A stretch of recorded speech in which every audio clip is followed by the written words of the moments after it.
une grande grâce pour moi de pouvoir partager la parole avec vous. Ce que j'aime beaucoup avec le Saint-Esprit, c'est qu'il commence à parler avant que le moment même du partage de la parole arrive. Je ne me suis pas concerté avec les frères et les sœurs qui ont apporté les dons spirituels aujourd'hui, mais ils ont déjà posé les éléments du message que le Seigneur avait mis sur mon cœur aujourd'hui pour partager ensemble. Ça veut dire que le Seigneur a commencé déjà à parler, déjà dans les cœurs. Et c'est une confirmation. Parce que le message que je vais vous partager ce matin tourne autour de deux questions fondamentales qui sont posées à chacun de nous en tant que chrétiens. Si le Seigneur revient maintenant, aujourd'hui, es-tu sûr, es-tu prêt que tu seras enlevé avec lui? C'est une question très fondamentale. Si tu me répondais par oui, et c'est souhaitable que nous soyons tous en mesure de répondre par oui, je pourrais tenter de te poser une deuxième question, une sous-question. Qu'est-ce qui te permet de croire et d'être sûr que tu seras enlevé si le Seigneur revenait aujourd'hui? Parce que le don était précis. Je ne me suis pas concerté avec le frère. Il a dit, il faut préparer l'Église à l'enlèvement. Et mon message de ce matin, c'est un message de préparation à l'enlèvement. Que le Seigneur me fasse grâce de pouvoir vous apporter ce qu'il a mis sur mon cœur. Ce ne sont pas mes paroles, ce ne sont pas mes propos. Ce ne sont pas un message qui vient de mes limites d'être humain. C'est un message qui vient de la part de Dieu. Vous savez, lorsqu'un homme ou une femme rencontre le Seigneur Jésus-Christ, l'accepte dans sa vie comme son Seigneur et son Sauveur personnel, a une relation vraie, réelle avec le Seigneur, il obtient le pardon de ses péchés et une espérance formidable qui est celle de l'éternité, celle de vivre dans l'éternité avec le Seigneur. Mais il y a une autre espérance formidable, celle qui est de participer à l'enlèvement, celle qui est de passer un temps de fête, un temps de noces avec l'époux de l'Église. C'est une espérance qui est liée à la première, celle de l'éternité. La Bible nous enseigne que le retour de notre Seigneur se fera en plusieurs étapes. Il y a ce premier retour, je ne sais pas si on peut parler de retour, qui est l'enlèvement. Le Seigneur reviendra, mais il ne reviendra pas sur terre. La Bible nous dit qu'il s'arrêtera dans les nuées. Il ne posera pas de pied sur terre. Et en ce moment-là, quand il apparaîtra pour ce premier retour, dans les nuées, le mort, dont le Seigneur ressusciteront, et ceux qui seront vivants en Christ seront enlevés. C'est l'enlèvement. Mon message aujourd'hui, c'est un message sur l'enlèvement. Nous savons tous que l'enlèvement déclenchera d'autres événements. Il y aura la révélation de l'Antéchrist. Il y aura une période difficile pour la terre. La séduction atteindra, pour ceux et celles qui ne seront pas enlevés, le monde, un niveau tel que même les élus seront séduits. Ça, c'est la Bible qui le dit. Et puis, il y aura des persécutions incroyables. Ça sera difficile de vivre, n'est-ce pas? D'où la nécessité d'espérer être de ce premier voyage pour échapper à tout ça. Et ce n'est qu'après ces temps de noces, et je vais y revenir, que le Seigneur reviendra pour les milléniums, reviendra prendre possession de son règne millénaire. Il va régner, il va faire la différence. Et nous ne sommes pas encore au retour pour le règne millénaire. Nous en sommes encore à espérer l'enlèvement. Mais vous savez, pour être associé à tous ces événements de près ou de loin, il y a des critères, il y a des conditions. L'acceptation de Jésus comme Seigneur et Sauveur nous donne le salut. Ça nous garantit le salut. Et mes frères et sœurs, ça ne nous assure malheureusement pas d'enlèvement. Nous connaissons tous ce passage de Jean 3,16 qui nous dit Dieu a tant aimé le monde qu'il a donné son Fils unique afin que quiconque croit en lui ait la vie éternelle. Qu'il échappe au tourment éternel, mais qu'il ait la vie éternelle et soit point jugé. Ce passage ne dit pas pour qu'il soit enlevé. Nous allons voir que pour être enlevé, c'est autre chose. Mais ce salut constitue en quelque sorte une belle carte d'invitation. C'est une invitation à assister à ce formidable voyage qui est l'enlèvement. Mais une invitation n'assure jamais une admission définitive dans une fête, même dans ce monde. Vous savez, comme dans toutes les noces royales, parce que l'enlèvement inaugure les noces royales. Mais comme dans toutes les noces, il y a des codes fixés par des organisateurs que les convives doivent respecter en tout point de vue. Et il suffit de ne pas respecter ces codes pour se voir refuser l'accès à la cérémonie, tout en détenant le carton d'invitation. Vous savez, c'est biblique, nous allons lire les textes qui fondent ce que je suis en train de vous raconter. Ce ne sont pas mes paroles.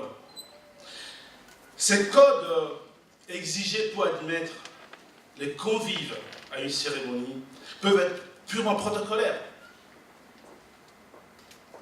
Vous savez, pour ceux qui assistent à de bals, parfois on vous exige que les hommes s'habillent de telle façon et les femmes de telle façon. Et bien si vous apparaissez sans respecter ces codes, et bien vous n'êtes pas admis même si vous étiez invité. Vous ne serez pas associé. Ces codes peuvent être des codes de couleur. Alors ceux qui se sont mariés récemment, il y a quelques années le savent, c'est l'actualité. Les hommes en telle couleur, les femmes en rose, les hommes en blanc. Et il suffit que vous apparaissiez en couleur rouge et on vous dit, mais vous êtes étrange, c'est pas possible, on ne peut pas vous admettre. D'ailleurs, laissez-moi vous dire, il n'y a pas seulement dans les noces royales qu'il y a des codes, même dans ce monde, il y a des événements pour lesquels on exige une tenue, on exige de venir avec, de respecter un code. Il suffit de ne pas respecter ces codes et vous êtes refusé. Lisons un premier texte dans Matthieu 25.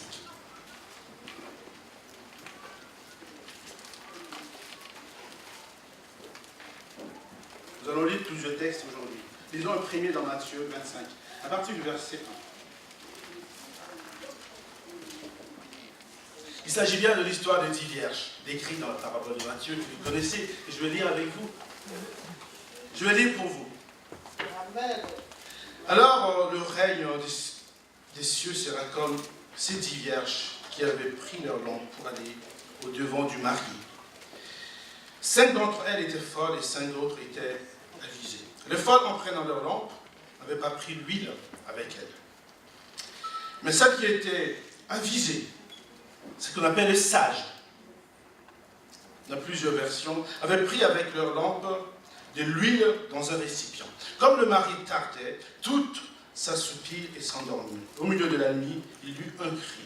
Voici le marié, sortez à sa rencontre. Alors tous ces vierges se réveillèrent et préparèrent leur lampe. Les folles dirent à celles qui étaient avisées, aux sages, donnez-nous de l'huile, nos lampes s'éteignent. Celles qui étaient avisées répondent, il n'y en aurait jamais assez pour nous et pour vous. Allez plutôt vous en acheter chez ceux qui en vendent. Pendant qu'elles allaient en acheter, le marié arriva, celle qui était prête, et soulignait celle qui était prête, entrait avec lui dans la salle des noces, et la porte fut fermée. Plus tard, les autres vierges arrivèrent aussi et dirent, Seigneur, Seigneur, ouvre-nous. Il leur répondit, Amen. Je vous le dis, je ne vous connais pas. Veillez donc, puisque vous ne connaissez ni les jours, ni l'heure. Amen. Cette parabole, 10 vierges étaient invitées, étaient associées à ces noces. Comme vous et moi, en tant que chrétiens, nous sommes invités aux noces de l'époux.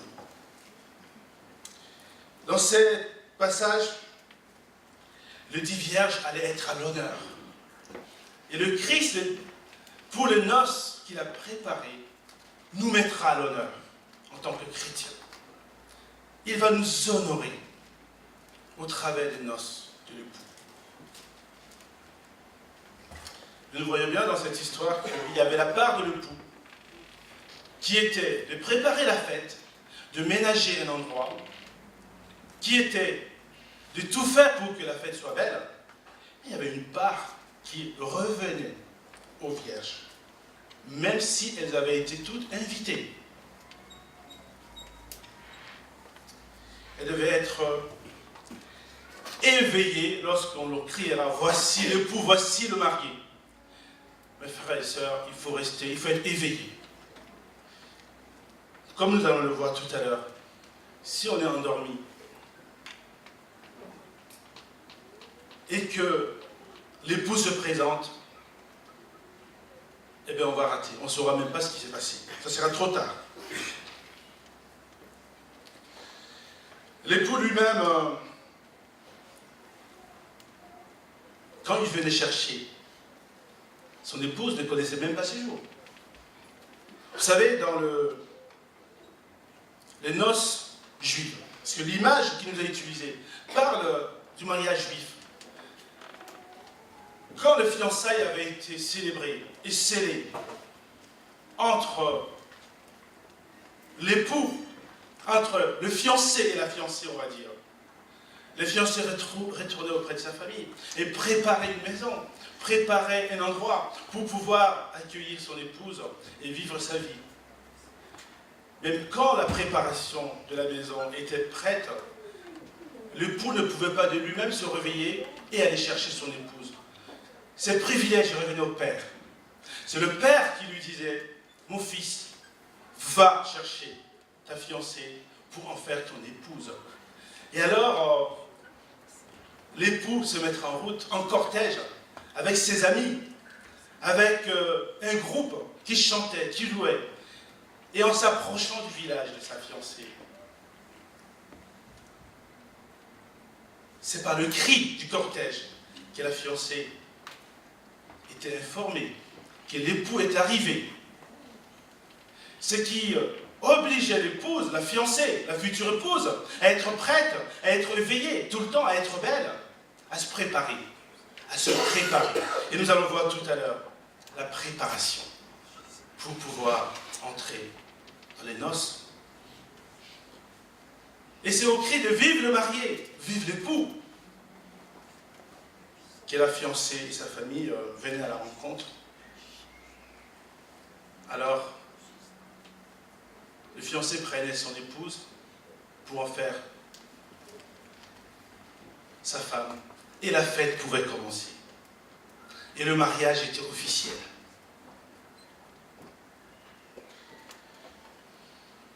Les 10 vierges, comme nous avons vu, devraient garder leurs lampes allumées dans la nuit. Les lampes, c'est cette parole des dieux qui nous éclaire. C'est la parole des dieux qui nous instruit, qui nous montre le chemin. Mais si la parole des dieux manque d'huile, comment pouvons-nous être éclairés? Et l'huile, c'est le Saint-Esprit. Ils avaient la parole, mais les femmes n'avaient pas le Saint-Esprit. En tant que chrétiens, nous devons rester éveillés spirituellement, ne pas tomber dans le sommeil spirituel, dans la distraction spirituelle, dans la négligence spirituelle, dans le semblant spirituel. Nous devons maintenir notre lampe allumée, c'est-à-dire nous sanctifier, nous purifier, et je reviendrai. Je reviendrai sur ce point tout à l'heure. À ce niveau d'introduction, force est de constater que ceux qui s'imaginent que parce qu'ils sont chrétiens, qui viennent à l'église tous les dimanches, qu'ils parlent en langue, ils seront enlevés, force est de constater qu'ils se trompent. Mon frère, ma soeur, ce n'est pas parce que tu parles en langue, ce n'est même pas parce que tu es chrétien. Il ne s'agit pas ici de la question du salut. Ton salut, personne ne te le ravira. Moi, je parle de l'enlèvement pour les noces de l'époux.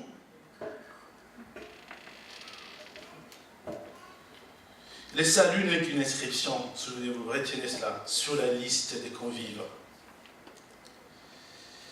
Mais la Bible elle-même ne nous dit pas, dans l'évangile de Matthieu que nous venons de lire, au chapitre 22, 14, qu'il y a beaucoup d'appelés. En quelque sorte, il y a beaucoup de convives, beaucoup d'invités, mais peu d'élus. Vous savez, c'est le Seigneur lui-même qui a apporté cet enseignement. Ce n'est pas un enseignement d'un apôtre, même si l'enseignement d'un apôtre est aussi fondamental. Mais c'est le Seigneur Jésus lui-même qui parle. Et il évoque l'exemple d'un homme qui se retrouvait aux cérémonies sans avoir revêtu la tenue vestimentaire appropriée.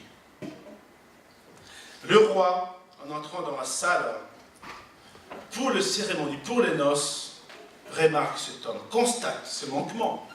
Comme nous l'avons dit tout à l'heure, c'est un manquement au code vestimentaire, nuptial. Et il va ordonner qu'on puisse le lier, les pieds, et le jeter dans les ténèbres du dehors, où il y aura des grincements de dents et des pleurs. Et cela, c'est à la fin de cet enseignement que le Seigneur Jésus lui-même va dire, il y a beaucoup d'appelés, mais peu d'élus. Nous sommes tous, en tant que chrétiens, nés de nouveau, appelés à assister aux noces de l'époux. Laissez-moi faire une parenthèse. Si tu es ici, mon frère, ma soeur, et que tu ne connais pas le Seigneur, que tu n'as pas encore pris un engagement, que tu ne marches pas encore avec lui, tu as toujours l'occasion de le faire. Parce que le Seigneur peut se présenter dans les airs maintenant, ce soir, à tout moment. Ce n'est pas parce que c'est répété depuis longtemps et que ça ne se réalise pas encore que cela n'est pas vrai. Le Seigneur pourrait déjà revenir. Mais peut-être il attend parce qu'il veut te sauver. Parce qu'il veut que tu sois de la fête. Alors ne répare pas de ces lieux aujourd'hui sans rencontrer les anciens, sans t'engager dans ce processus. Déjà pour que ton nom soit inscrit sur la liste des invités. Je ferme cette parenthèse. Je voulais aussi faire un petit point, avant d'aller plus loin, avant de pouvoir commencer à voir ensemble le critère pour être prêt. Et ensuite voir le déroulement concret de l'enlèvement. Et ce qui fera qu'on puisse être enlevé ou pas. C'est dans la Bible. Laissez-moi vous donner un chiffre qui revient très souvent lorsqu'on étudie la numérologie biblique sur l'eschatologie. Lorsqu'on commence à étudier le nombre, le chiffre qui se trouve dans la Bible et qui parle de l'enlèvement. Attention, je ne suis pas en train de vous dire que c'est un chiffre que je connais, que je vous révèle. Je dis que ce chiffre, on le trouve dans la Bible. 50% des personnes qui seraient enlevées. Dans l'évangile de Luc, 17, 34, 6, nous pouvons faire aussi la même lecture dans le passage que nous avons vu de Matthieu 24, en lisant à partir de 41. Mais je prends l'évangile de Luc. Le Seigneur lui-même évoque l'enlèvement en ces termes. Je veux lire. 17. Luc. 34.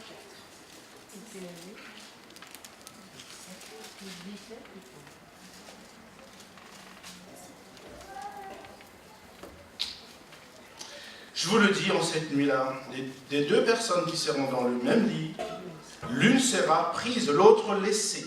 Ce qui fait combien de pourcents?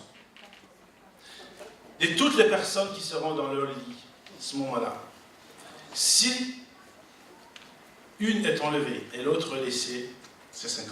De deux femmes qui mourront ensemble, l'une sera prise et l'autre laissée. Des deux hommes qui seront dans un champ, l'un sera pris, l'autre laissé. Si nous nous référons au texte sur les 10 vierges que nous avons vues, combien entrent avec l'époux dans la salle des noces? 5. Les 5 vierges sages. Et les 5 vierges folles restent dehors. Ça fait combien de pourcents? 50%.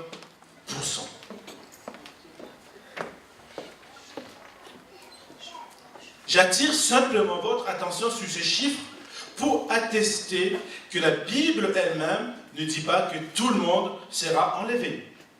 Je ne vous dis pas que ça sera ainsi. Je ne vous dis pas que c'est le souhait de Dieu de n'enlever que 50%.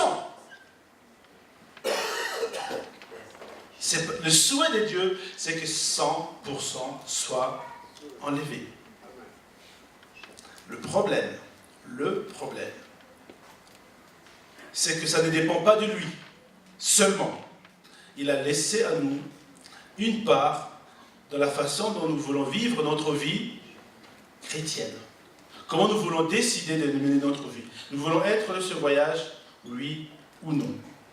Quelles sont les conditions posées par la Bible pour être considérés comme éligibles à ce voyage extraordinaire?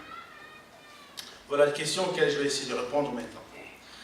Mais le message le plus important à retenir dans cette partie introductive, c'est qu'il faut prendre conscience qu'en tant que chrétien, nous avons une carte d'invitation formidable pour assister aux noces de l'époux.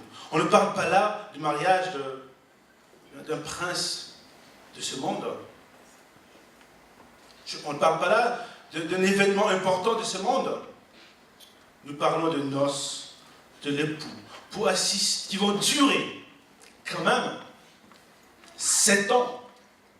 7 ans de paix, 7 ans de joie, 7 ans de réjouissance, de félicité, de contentement, pendant lequel il n'y aura plus de regrets, plus de remords, plus de sentiments négatifs, plus de déception, plus rien de pareil. 7 ans de contentement. Je ne sais pas si vous êtes arrivé une fois dans ce monde d'être heureux tout le temps pendant 10 jours. Je suis généreux apparemment. Pendant 24 heures, sans rien, sans fausse note. Vous êtes content, heureux, joyeux, totalement dans une paix incroyable. Je ne sais pas. Il y a peut-être que les enfants qui vivent dans cette situation encore. Depuis que vous êtes adultes, vous avez compris les choses. C'est peut-être difficile, n'est-ce pas? Voilà ce qui nous attend.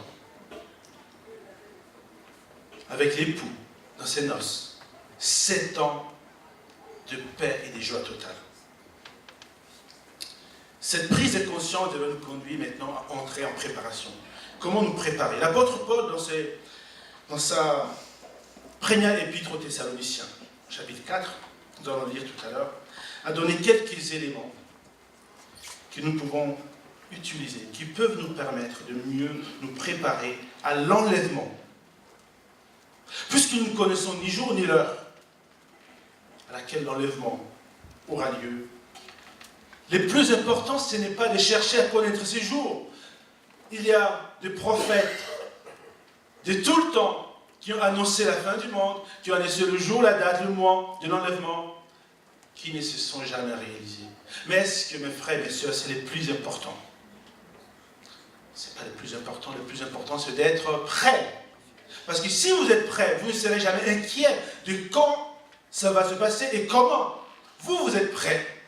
Si vous êtes prêt, alors vous n'aurez pas d'inquiétude sur le moment, les lieux et la manière. Je vais donc voir aujourd'hui, il y a plusieurs critères. Si dans l'avenir, le pasteur le souhaite, les anciens, et peut-être que vous, je reviendrai sur ce message pour parler d'autres critères. Aujourd'hui, je vais parler d'un seul critère, celui que je considère comme le plus important, le vêtement le plus important que nous devons revêtir pour être admis à ces noces. Et ce vêtement s'appelle la sanctification. Mes frères et mes sœurs, la recherche quotidienne, permanente, de se maintenir dans la sanctification constitue le meilleur exercice de préparation pour être de ce voyage formidable.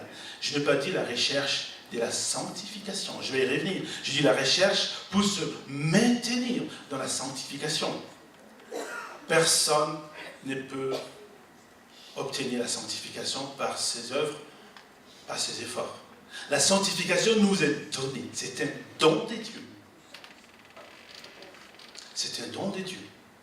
Mais nous avons notre part qui consiste à la maintenir, à la garder.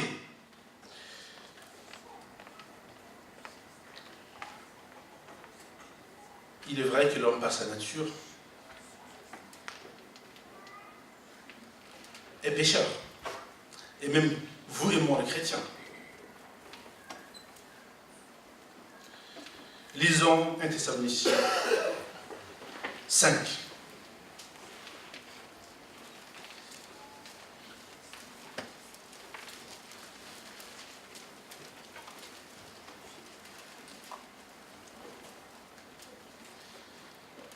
Je vais vous lire à partir du 23. Que le Dieu de paix vous sanctifie lui-même, tout entier, et que tout votre être, l'esprit, l'âme et le corps soient conservés irrépréhensibles. Dans d'autres versions, il est dit irréprochables. Lors de l'avènement de notre Seigneur Jésus. On parle de l'avènement. Que le Seigneur de paix vous sanctifie lui-même tout entier. Le verset 24 ajoute, c'est lui qui nous a appelés est fidèle et c'est lui qui le fera. Ce texte associe directement donc l'avènement de notre Seigneur Jésus, c'est-à-dire l'enlèvement, à la sanctification. Lorsque le Seigneur apparaîtra dans sa sainteté pour l'enlèvement, nous aussi, nous aurons un corps glorifié. Eh bien, nous devons être sanctifiés. En lisant le chapitre 4, donc, de 1 Thessaloniciens, vous constaterez que l'apôtre Paul, et d'ailleurs en lisant aussi le chapitre 3 de l'épître aux Colossiens, nous constaterons que il y a une explication qui nous est donnée en ce qui concerne la sanctification du corps, de l'âme et de l'esprit. Qu'est-ce que cela veut dire concrètement? Et c'est ce que nous allons analyser maintenant, rapidement. C'est quoi nous sanctifier? Je vais lire 1 Thessaloniciens 4, 3, 8, rapidement, pour identifier. Ce que Dieu veut, c'est votre sanctification. C'est que vous vous absteniez de l'impudicité. C'est que chacun de vous sache posséder son corps dans la sainteté et l'honnêteté, sans vous livrer à une convoitise passionnée, comme font les païens qui ne connaissent pas Dieu. C'est que personne n'use envers son frère de fraude et de cupidité dans les affaires, parce que le Seigneur tire vengeance de toutes ces choses.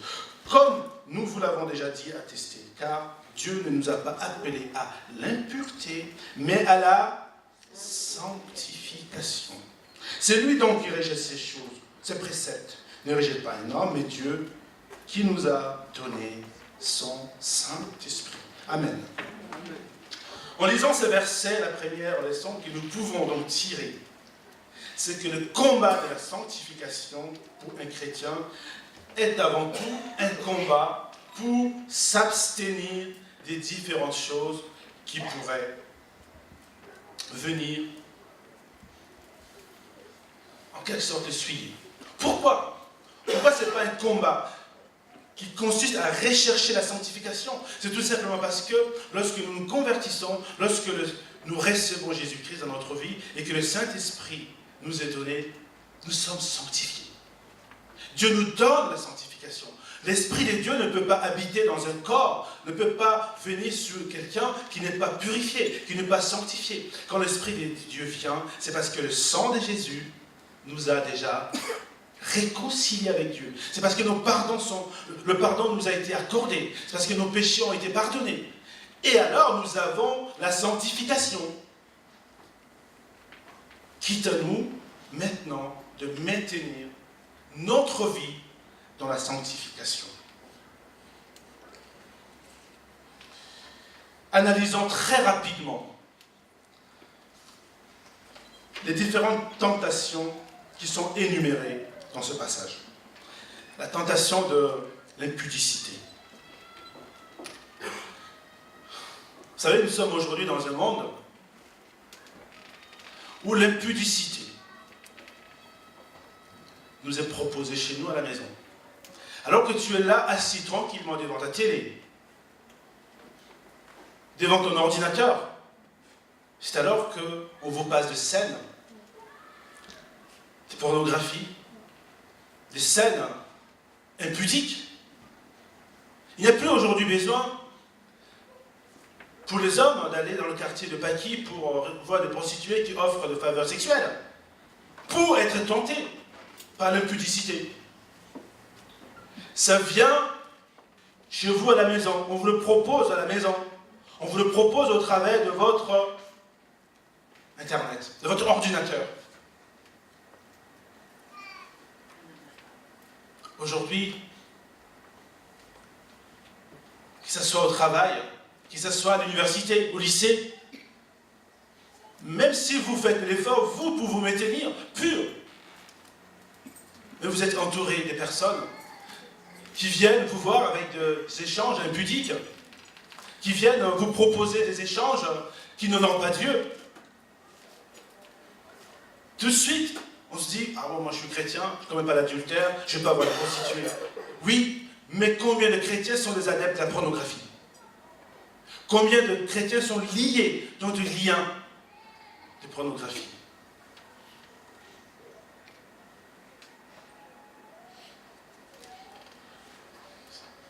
C'est un très grand combat de se maintenir loin de l'impudicité. L'apôtre parle aussi de la tentation de la malhonnêteté. Vous savez, la tentation de la malhonnêteté est la plus répandue que nous ne le pensons. C'est la plus insidieuse. La tentation de la malhonnêteté, c'est un grand piège. Parce qu'on a souvent l'impression de n'avoir pas tué quelqu'un, de n'avoir pas fait... On a juste essayé de nous faciliter un tout petit peu la tâche. Et parfois, on est malhonnête en disant qu'on veut faire du bien. Combien de fois on n'a pas menti pour dire, oui, mais c'est parce que s'il sait, la situation va être pire. Non, ça ne vous est jamais arrivé. C'est un piège dans lequel n'importe quel chrétien peut tomber. La malhonnêteté.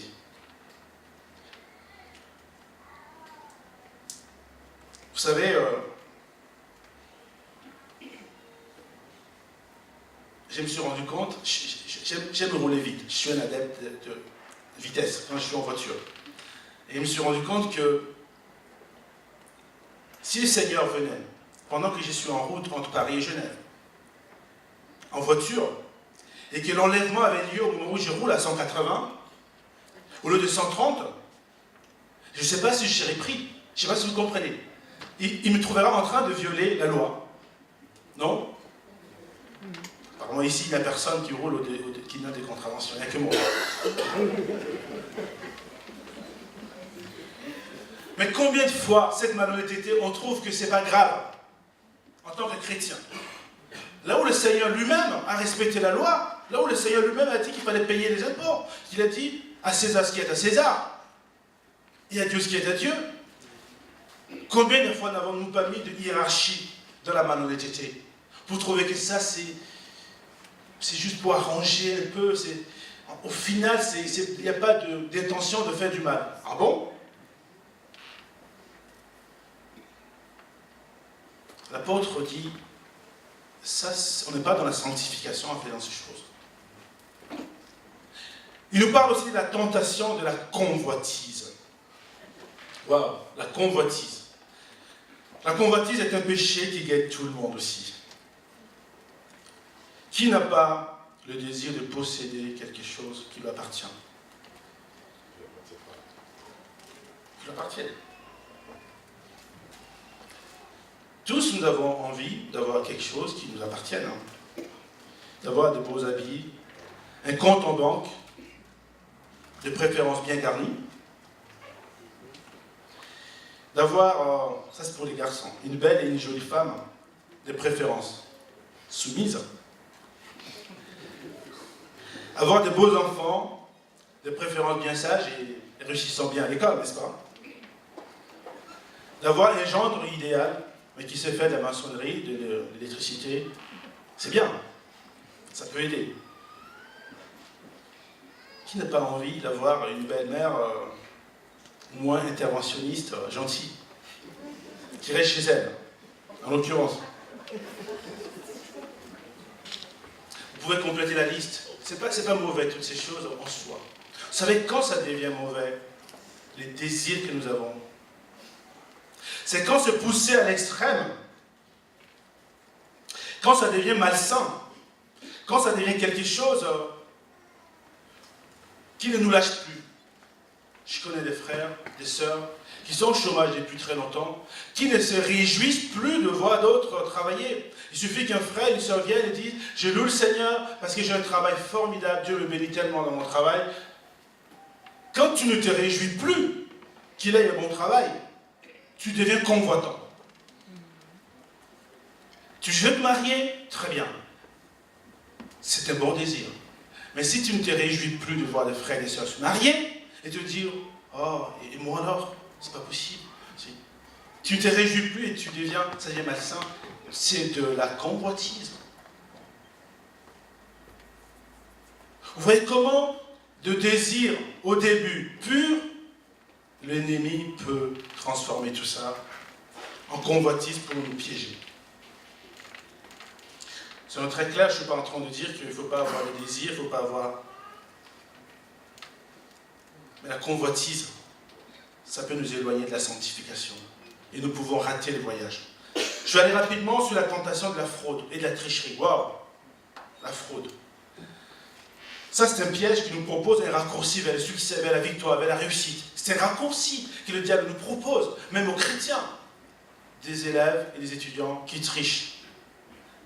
Qui trichent pour avoir leur diplôme, pour avoir leur concours. Alors, le Seigneur viendra te trouver avec un diplôme que tu as obtenu en trichant. La fraude la plus répandue, la fraude au fisc, aux allocations. Alors le Seigneur vient te trouver avec une belle voiture que tu as achetée, avec de l'argent que tu as fraudé aux allocations, au fisc. Tu te trouves avec une maison que tu as achetée avec de l'argent volé. Tu vis dans une maison que tu as achetée avec une maison volée. Et tu es chrétien.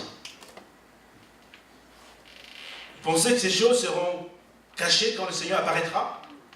Vous pensez que ces choses ne seront pas connues? La tentation de la cupidité. Je vais aller rapidement. La tentation de cupidité. Waouh! Là aussi, vous n'avez jamais entendu les chrétiens qui vous disent qu'il faut être riche. Dieu est riche, l'or et l'argent appartiennent à Dieu. Donc nous devons être très riches. Et alors ils pensent à l'argent, ils pensent qu'à posséder. Et avoir plus.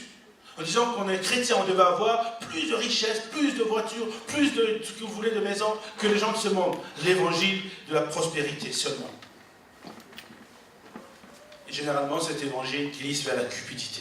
On est devenu tout simplement un chrétien cupide qui court derrière l'argent, qui court derrière la possession des richesses de ce monde. Ces pièges existent. Et l'apôtre dit que dans ces conditions, ce n'est pas possible. La tentation de l'impureté. C'est le dernier point dans cette liste que nous venons de voir. Waouh! La présence de Dieu ne peut pas être compatible à l'impureté. Tout ce qui peut souiller nos pensées, tout ce qui peut polluer, tout ce qui peut nous rendre sales, ce n'est pas possible. Et le passage que nous avons lu est conclu par ce verset qui dit « Celui qui rejette ses préceptes ne rejette pas un homme, mais Dieu, qui vous a aussi donné son Saint-Esprit. » Et je vais aller rapidement. Vous m'accordez encore 5 minutes? Ou plus. À la fin de ce verset, c'est le plus important. Dieu donne le Saint-Esprit. Dieu nous a donné le Saint-Esprit. Waouh! Le Saint-Esprit, très important pour le déroulement de l'enlèvement.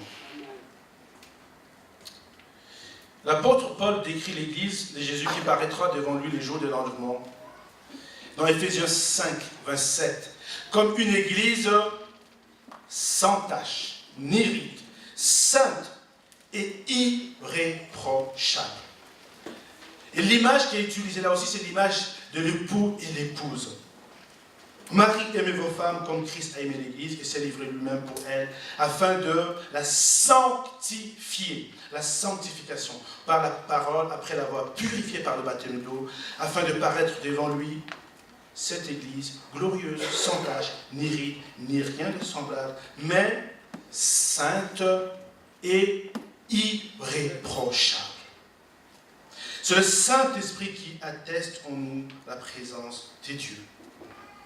Mes frères et sœurs, le texte qui, toujours dans 1 Thessaloniciens 4, qui décrit le déroulement concret de l'enlèvement, nous dit ceci. Le Seigneur lui-même a un signal donné à la voix d'un archange, au son de la trompette des dieux, descendra du ciel. Et ceux qui sont morts en Christ ressusciteront d'abord. Ensuite, nous qui sommes en vie, nous serons tous ensemble enlevés avec eux, sur les nuées, à la rencontre du Seigneur dans les airs. Et ainsi, nous serons avec lui pour toujours. Quand vous regardez le rôle de chaque acteur de ces grands voyages, vous vous rendez compte que le grand ordonnateur, le grand organisateur, c'est Jésus, c'est ce Seigneur Dieu lui-même. Il y a l'ange qui lance, l'ange qui est là comme les amis qui crient « Voici l'époux, voici l'épouse, voici le marié », qui lance le cri. Et alors, le Seigneur qui apparaît, le mort qui ressuscite, et nous sommes enlevés pour aller à sa rencontre. Le Seigneur a promis dans Jean 14, 2 qu'il y a plusieurs demeures dans la maison de mon Père. Si cela n'était pas, je vous l'aurais dit.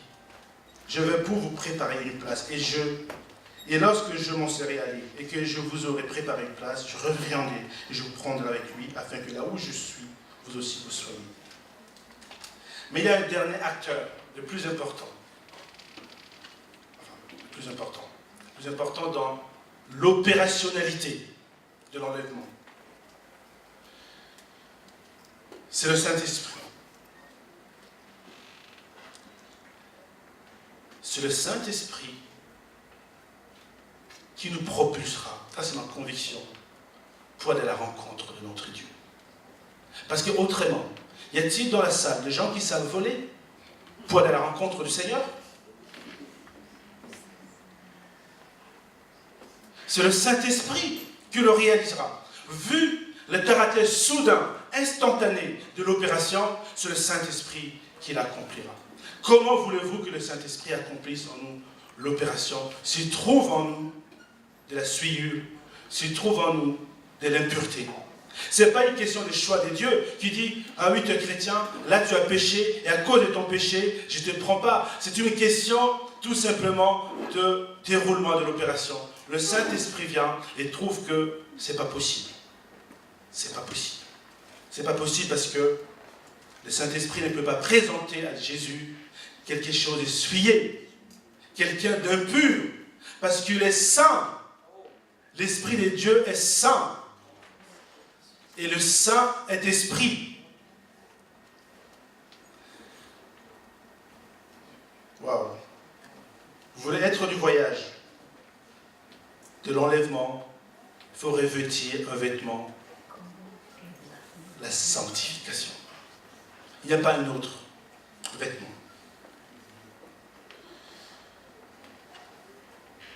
frères, mes sœurs, maintenant,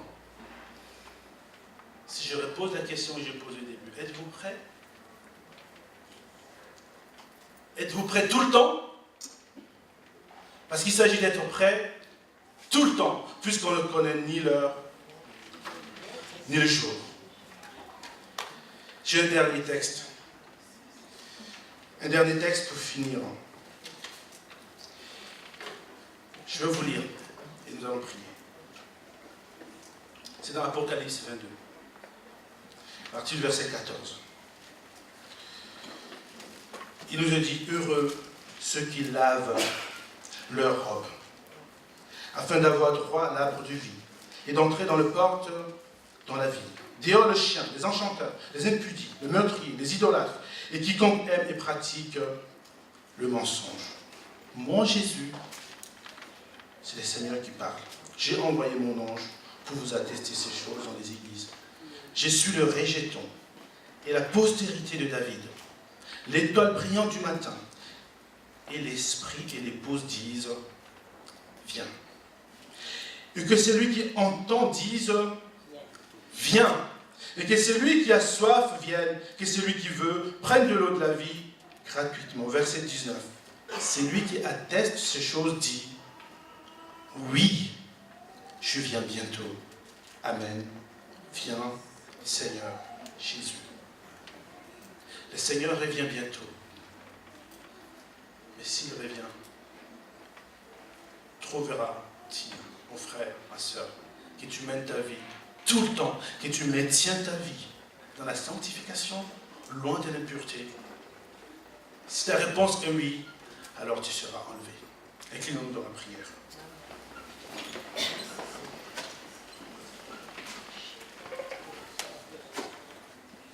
Pendant que nous terminons ce message, si aujourd'hui tu te sens touché, alors que nous terminons ces cultes, ne t'en va pas.